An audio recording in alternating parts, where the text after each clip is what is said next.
Udah mulai? Udah. Assalamualaikum warahmatullahi wabarakatuh. Waalaikumsalam.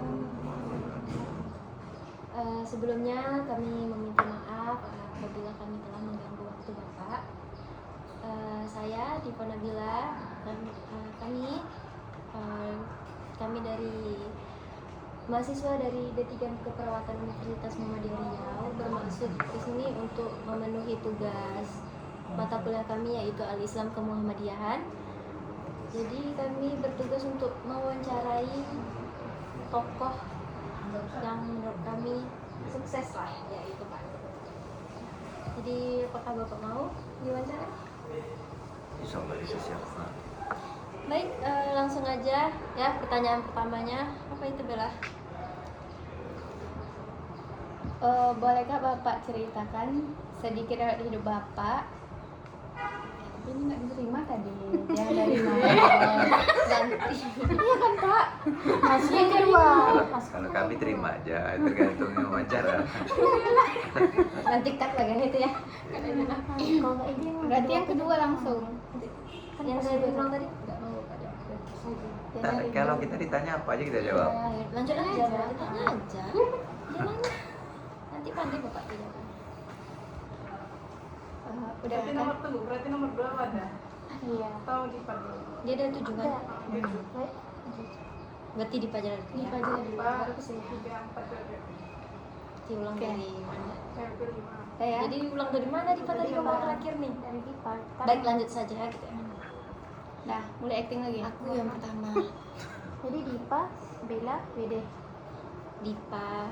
Terus yang kedua, dengarkan Dipa ya. Yang pertanyaan pertama Dipa, pertanyaan kedua Bella, ketiga Mawar, keempat Nia, keempat 5, 6, nanti 7 kita penutup. Paham ya, ingat ya. Baik Pak, lanjut saja ke pertanyaan pertama. Boleh Bapak ceritakan sedikit riwayat hidup Bapak dari proses nol lah hingga Bapak di titik saat kayak gini. Baik, kalau titik nol repot ya. Kita nggak tahu, masih kecil ya. Iya.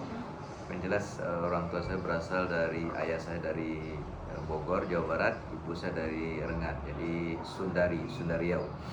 Jadi saya lahir di sebuah desa di Batu Rijal, Kecamatan Peranap, Indragiri dulu.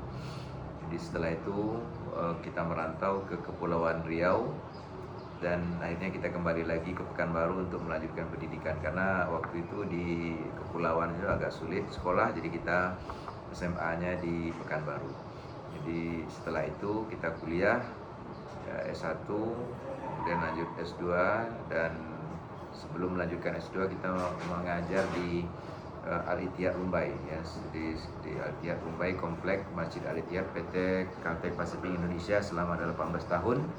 Setelah itu kita diminta untuk membina sekolah ini dari nol, dari sekolah yang tidak ada apa-apanya, tapi kita ingin sekolah ini menjadi sekolah yang sukses. Untuk memotivasi diri sendiri dan kawan-kawan, kita menulis sebuah buku kecil, ya ini SMPIT Imam Nahrawi, sekolah biasa menuju luar biasa, tapi bukan SLB ya. Jadi kita pengen sekolah ini hebat, dan sekolah ini dari awal yang tidak diperhitungkan sama sekali sudah menjadi sekolah yang unggulan dan sekarang sangat diminati, dan bahkan ketika proses penerima siswa baru kita baru mulai itu sudah langsung penuh. Jadi mungkin itu secara singkat kehidupan, dan karena saya ini orang Jawa Barat campur Riau, orang menyebutnya Sunda Riau. Kemudian ya karena kita tidak memandang suku bangsa, akhirnya kita dapat jodoh orang Medan. Jadi dari Sunda Riau kemudian ke Medan ya. Jadi begitulah kisah singkat. Terima kasih.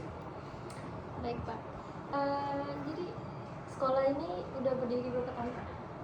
Sekolah ini sudah berdiri 10 tahun, sejak tahun 2014. Prestasi apa yang paling unggul di sekolah ini Pak? Kita sudah mendapatkan ratusan prestasi.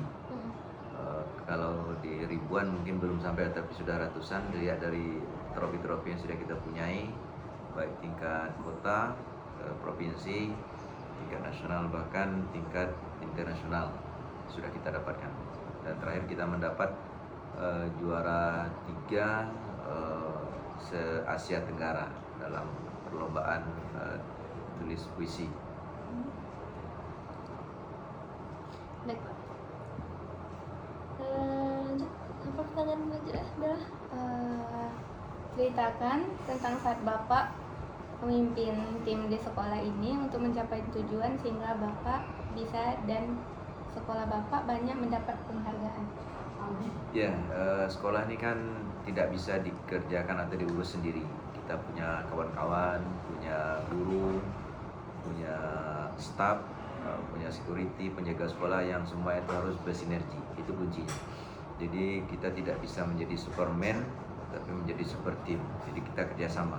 Sama dengan adik-adik sekarang kan kerjasama nih. Kalau sendiri ngurusnya repot juga kan. Tidak wawancara namanya. Jadi kita menghargai semua mereka, guru kita hargai. Tanpa guru kita tidak bisa berbuat apa-apa. Kemudian tata usaha juga penting, security juga. Tadi mungkin adik-adik disambut oleh security di depan sana. Kalau mereka tidak ada, ya mungkin kita tidak akan bisa sukses. Jadi kebersamaan itu penting, kita saling menghargai dan bersinergi satu dengan yang lain. kerjasama itu. Baik Pak. Selanjutnya pertanyaan dari Izin bertanya Bapak, bagaimana menurut Bapak apa saja yang perlu kita perhatikan dalam mencapai kesuksesan Pak? Berdasarkan pengalaman, kita harus melihat beberapa hal, memperhatikan beberapa hal. Yang pertama, kita harus disiplin. Jadi kita harus menghargai waktu. Jadi tidak boleh kita menjadi orang yang tidak disiplin. Kemudian kita harus menjadi orang yang tipe pekerja keras. Kalau tingkat kecerdasan kita biasa-biasa saja, tapi kita mau bekerja keras, insya Allah kita akan berhasil. Kemudian kita juga perlu menghargai orang lain. Jangan sampai kita menjadi orang yang seolah-olah bisa melakukannya sendiri. Sebenarnya kita tidak bisa. Kemudian kita juga harus menjalin kerjasama dengan yang lain, dan jaringan kita harus luas juga gitu. Karena apa? Karena kalau kita punya jaringan luas, teman-teman kita, sahabat-sahabat kita bisa membantu kita untuk meraih cita-cita kita. Kemudian yang penting juga, jangan lupa sandarkan apapun yang kita ini kepada Yang Maha Kuasa. Ya, jadi bagi orang Islam tentu kepada Allah, bagi yang tidak Islam tentu kepada kepercayaan masing-masing. Jadi itu penting.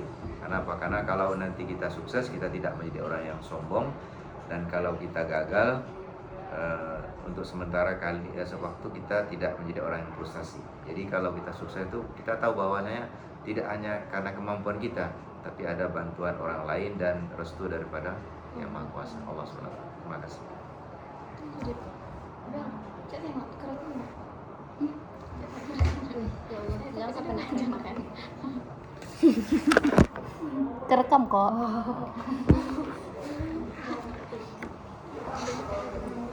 Aku kan? Ya. Lanjut. Baik Bapak, selanjutnya apa motivasi Bapak hingga dapat menerbitkan buku Pak? Ya, kata orang-orang bijak, kalau kita hanya membaca saja itu dia akan hilang. Dan ketika kita sudah tidak ada lagi, tidak akan ada dikenang oleh orang. Jadi kita perlu menulis. Jadi kalau kita membaca saja kemudian tidak menulis, itu orang menyebutnya sebagai pembusukan ilmiah. Oleh karena itu kita perlu menulis. Jadi kalau kita sudah tidak ada lagi, nanti sudah meninggal dunia, orang akan melihat tulisan kita. Mungkin kita sudah tidak ada lagi, sudah menjadi tanah ya, tapi karya-karya kita tentu akan dibaca oleh orang lain, dan itu manfaatnya sangat banyak, dan itu sangat panjang waktunya. Tidak sama dengan umur kita. Kalau umur kita terbatas, tapi tulisan-tulisan ini masih bisa dibaca oleh orang setelah itu. Baik Pak, selanjutnya bagaimana cara Bapak bisa menghadapi kegagalan dan belajar dari kesalahan Bapak? Ya, orang bijak juga mengatakan bahwa kegagalan adalah kesuksesan yang tertunda. Saya membaca banyak referensi, banyak buku, membaca kisah-kisah orang sukses, dan itu rata-rata mereka gagal terlebih dahulu. Sebut saja orang-orang yang pernah sukses tapi dia pernah gagal. Einstein yang begitu hebat, yang menjadi ilmuwan terkenal, dia sudah sangat banyak gagal. Alva Edison itu dia sudah ratusan kali gagal, dan setelah ditanya kenapa masih mau melakukan sesuatu, ini bukan gagal tapi ini kesuksesan yang belum pada waktunya, tertunda. Kemudian saya juga banyak membaca kisah-kisah yang lain, seperti termasuk Presiden Amerika yang menjadi presiden waktu itu, dia orang biasa saja, tidak orang terkenal, tapi dia pengen menjadi presiden. Suatu ketika dia ingin menduduki gedung putih, White House. Lalu dia pampangkan gambar White House itu di kamarnya. Setelah pulang sekolah, dia lihat gambar White House. Dia membayangkan suatu ketika dia akan berada di gedung itu. Kemudian setelah dia kuliah juga begitu. Kemudian dia masuk ke gelanggang politik juga begitu. Dan dia banyak gagal, tetapi akhirnya dia memang berhasil juga menduduki gedung putih dan dia menjadi salah seorang presiden Amerika yang terkenal. Izin bertanya Pak, menurut Bapak apakah Bapak sudah merasa cukup sukses di titik sekarang? Kalau sukses itu kan relatif ya. Kita kalaupun sudah berhasil di satu sisi, mungkin kita masih belum di sisi lain. Dan kalau kita sudah bisa meraih satu kesuksesan di sini, mungkin kita akan perlu mengembangkannya. Kalau tidak, nanti dia akan menjadi stagnan ya, berhenti dia. Jadi kita tidak boleh puas dengan apa yang kita punyai, tapi kita terus berusaha untuk meraih kesuksesannya dan dengan tetap rendah hati ya. Karena kalau kita tidak rendah hati, nanti seperti yang kita katakan di awal tadi, bisa menjadi orang yang lupa daratan, sombong, dan akhirnya kita akan menjadi orang-orang yang tidak menghargai orang lain. Apakah ada target kedepannya gitu Pak? Target kedepannya Bapak itu apa? Ya, target kedepannya ada beberapa. Yang pertama, kita ingin mendirikan sekolah yang bertaraf internasional ke depan. Jadi kita 2 atau 3 tahun ke depan, kalau umur masih panjang, kita ingin mendirikan sekolah yang kualitasnya itu bukan hanya level lokal atau nasional, tapi bertaraf internasional. Dan kita sudah melakukan beberapa kali kunjungan ke luar negeri, ke Singapura, ke Malaysia, ke China, dan Hong Kong dan sebagainya, dan kita sudah banyak belajar. Dan mudah-mudahan pada suatu ketika nanti kita bisa mewujudkan mimpi-mimpi dan cita-cita kita itu, insyaallah. Apakah ada amalan tertentu Pak sampai bisa sesukses sekarang? Amalan tertentu khusus tidak ada, tapi yang jelas kita harus bekerja keras ya. Yang beberapa kunci yang kita lakukan itu kita bekerja keras, disiplin, kemudian kita menghargai teman-teman. Di sini di sekolah kita ini ada beberapa tipe dari teman-teman kita. Kita harus paham. Ada di antara teman-teman kita ini guru-guru yang suka olahraga, maka kita beri peluang dia untuk olahraga 2 kali sepekan, main bulu tangkis dan futsal, itu kita biayai. Kemudian ada yang hobinya makan, jadi hobinya makan, jadi kita akan fasilitasi kalau mereka pengen makan, ya kita mau makan apa, makan di mana, kita akan berikan peluang-peluang itu, akan kita beri kesempatan itu. Kemudian ada yang sukanya jalan-jalan, ya suka jalan-jalan, maka kita juga harus mengerti itu dan kita memberikan peluang itu. Dan terakhir kemarin kami pergi ke Pulau Mandeh, ya kita menginap di sana dan kenang-kenangannya juga sangat indah. Kita adakan lomba-lomba sederhana yang lucu yang membangun kebersamaan tim dan melupakan semua masalah yang dihadapi. Boleh Bapak sampaikan kepada teman-teman kami yang nonton ini, apa sih pesan Bapak untuk generasi muda seperti kami? Ya, di tangan adik-adiklah bangsa ini akan diwariskan, maka menjadilah orang yang berguna.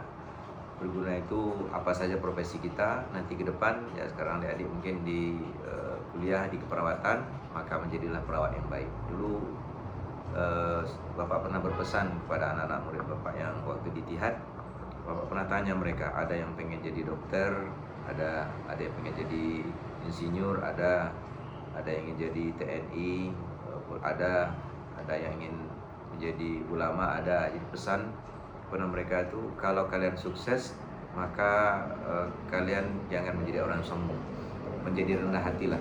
Dan salah satu pesan itu, ada anak-anak kami yang jadi dokter, kami pesankan, kalau kamu besok sudah menjadi dokter, maka jangan lupa banyak orang-orang yang tidak mampu untuk berobat. Jadi kalau jadi dokter, kamu lihat orang-orang yang datang berobat itu, kalau dia orang yang mampu, mungkin diambil duitnya tidak apa-apa. Tapi kalau memang kamu lihat dia nggak mampu, maka bagus kamu gratiskan saja gitu. Karena kalau seperti itu amalan itu akan mengalir pahalanya dan Allah akan memberikan ridhonya. Kemudian jangan kamu pikirkan berapa biaya kuliah yang sudah kamu keluarkan. Waktu itu masuk ke Trisakti aja sekitar 500 juta masuknya, belum lagi uang kuliahnya, praktikumnya dan sebagainya. Dan kalau itu dihitung semua, maka kapan lagi kita akan menjadi orang yang mau memberi kepada orang lain. Sementara memberi itu lebih mulia daripada menerima. Ya, jadi belajarlah yang rajin. Ya, semoga anak-adik semua jadi orang sukses ke depannya. Dan sukses itu tidak bisa diraih dengan bersenang-senang, bersantai-santai, tapi harus dengan usaha dan kerja keras ya. Jadi jangan buang-buang waktu ya. Kalau memang ada waktu, manfaatkan. Bapak saja membaca. Ini mungkin kalau mau lihat nanti lihatlah di ruang Bapak itu buku aja sih semua. Karena memang kita membaca terus. Ya kalau kita tidak membaca nanti otak kita jadi lemah gitu. Jadi mudah-mudahan adik semua sukses dan rajin, kemudian bekerja keras, kemudian saling menghargai dan jangan lupa membangun jaringan kebersamaan. Mudah-mudahan adik semua sukses insyaallah. Amin. Amin. Ya Rabbal Alamin. Baik Bapak, mungkin itu saja pertanyaan-pertanyaan kami. Semoga pesan-pesan Bapak untuk kami tadi dan teman-teman kami yang di luar sana bisalah kami amalkan. Ya, terima kasih atas kunjungannya ke sini. Ya, ini sekolah kami ini sekolah biasa, tapi kami ingin sekolah ini menjadi sekolah yang luar biasa ya. Dan kalau ada pelayanan yang kurang, mungkin sempit tempat duduknya ya, mestinya lapang. Tapi kalau di dalam juga sempit ya. Jadi atas kelemahan itu, kurangnya sambutan yang kurang pada tempatnya, kami ucapkan mohon maaf. Ya, semoga kita bisa bertemu lagi pada waktu yang lain insyaallah. Bapak, terima kasih banyak atas jamuannya Pak ya. Kami minta maaf atas mengganggunya waktu ya Bapak tadi. Ya, tidak ada apa-apa. Ya baik, kami tutup saja Pak. Assalamualaikum warahmatullahi wabarakatuh. Waalaikumsalam warahmatullahi wabarakatuh. Mungkin ya.